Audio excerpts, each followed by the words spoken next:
A former Canadian political leader has just filed an $8 million defamation lawsuit against the broadcaster CTV after it ran a rape allegation story on him that led to the end of his career. Now, this, I think, is just going to be the first out of many, and I think that we'll see, like I said, many lawsuits and stories like this. And I think the consequences of what I suspect might be about to go down are going to be dire, if not flat out ugly. So you see, following the hashtag Me Too movement, which I agree, it was about time. And it is about time that we bring out all of this stuff and we start just talking about it, addressing it, and all of it. But following that, and especially when twinned with the hashtag, how do you do that, son? Hashtag believe her, then, of course, it's kind of become like an atmosphere of severe tension, of those just like everybody just yelling out stories and we're running with it, and there's no checking, there's no allowing the judicial process to take its place, and so forth and so on.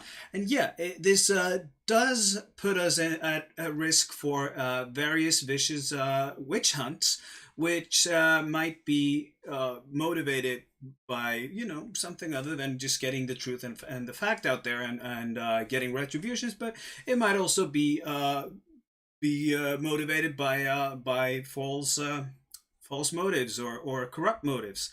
So, you know, just to mention that if you have famous people or wealthy people who are well off that you either have a personal beef with, or you have an ideological or political beef with. I mean, this is a politician right there. I have no idea what party he's in, nor do I care for that matter. And yeah, so you have that, and famous people, and wealthy, prominent individuals. So yeah, it creates perfect grounds for blackmail. It creates perfect grounds for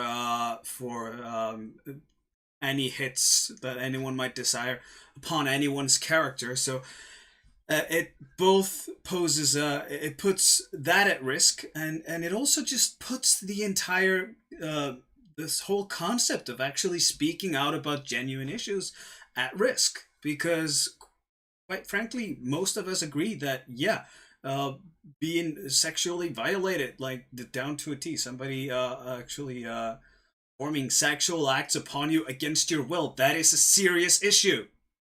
And we need to be able to actually get some justice in these cases. God damn it. Pardon my French. So yeah, this is serious, and also when we get to a point where there's the question has become, where do we draw the line? Where is what is rape and what isn't rape, and why is there all of a sudden no consensus on that? It's come down to some people going, "Oh, he looked at me funny. That is totally rape," or he catcalled me on the street," and like, and not to say that that can't be bothersome. I mean, I get it. It can be very bothersome to just have everybody's eyes on you like a hungry wolf or wolfette, because I can tell you this happens to us guys as well.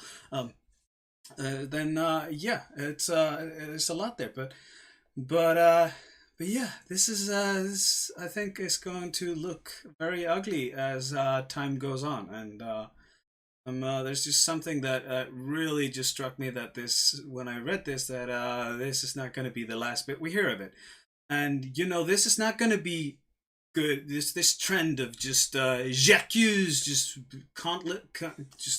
countless people going out on witch hunts, and media or anyone else just running with it, and the mob just going in there and killing people's reputations without due justice and judicial process. I mean, that's not going to be good for the accused or the accusers or actual genuine victims of sexual assault.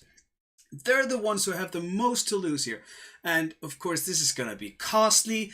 And the only people who are going to be really benefiting from this, who are going to be having a heyday, are the lawyers and the judges and all these guys. They're going to have so much work, and they're going to be able to crank up their rates and just go, yeah, you know, like 1,000 potential rape allegation clients or defamation case clients.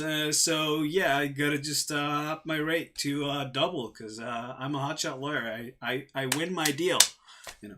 So yeah, so they're gonna have a heyday on those families, but everyone else, yeah, and of course, yeah, this is just this money going in circle, going resources going in circle, and to waste for nothing. So it's not like we're all, you know, getting more resources as societies in the process. This is it's perfect for those who want to make us all equal because yeah, we're about to become a whole lot more equal. All right, that's those are the good news. The bad news though are gonna be that we're gonna all gonna be equally worse off. That's the other side of it. So yeah, and then of course all these people on both sides, accusers and accused and whatnot, are you know gonna have families and potentially kids, and they're gonna hurt and suffer, and that's gonna make it a lot less for you know their college funds or future. Well, you know, some people are probably going to want the college fund to be just something that is footed by the government, but yeah, but still, you know, this is it's just going to reduce the purchasing power of the average family over time if this continues, and yeah, we're all, like I said, going to be equally worse off, and kids are going to take the biggest hits here, and it's ugly. It's you know, more power to the legal workers, you know, but still, this is it's not nice. It's gonna break families, crush kids, and make it very very hard for actual genuine victims of severe assaults and crimes who desperately need justice, who desperately need retribution, need help, treatment, psychologists, you know, all that kind of support. They need the support of the integrity of a justice system to be there for them.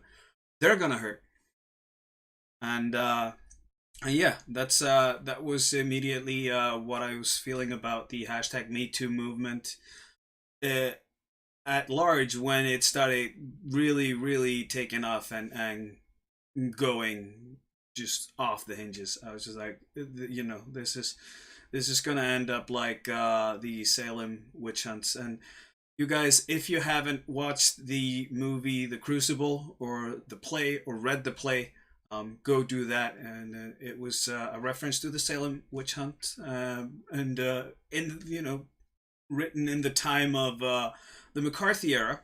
So yeah, it's definitely something to constantly keep coming back to because guess what? We're not we're not that flawless and perfect and mature that we all of a sudden just move out of that trend. No, we conduct witch hunts all the time. Ay, ay, ay. Oh, Sapiens, you give me such a headache sometimes. Anyways, enough for now. I'll link the article from the Toronto Sun that I just read in the description. Wait, I keep down here. And then of course, like, subscribe, share all over the place. Hit the bell icon so you get the notifications whenever I put new stuff up. You're not gonna agree with me most of the time, or you know, maybe you agree with me most of the time, in which case you're a rare weird cookie. But yeah, you know, you're probably gonna disagree with me a lot of times. You're gonna like or dislike or even hate a lot of the topics I cover. I cover a vast array of topics. And you're not always gonna like my take on things either. So, you know, just cherry pick what I'm giving. You know, cherry pick whatever I put out, and just take what you find interesting, and if you whether you agree or not. Yeah, you know that whole ordeal. Just you do the editing on this channel for you. Anyways, that's enough for now. Viking out.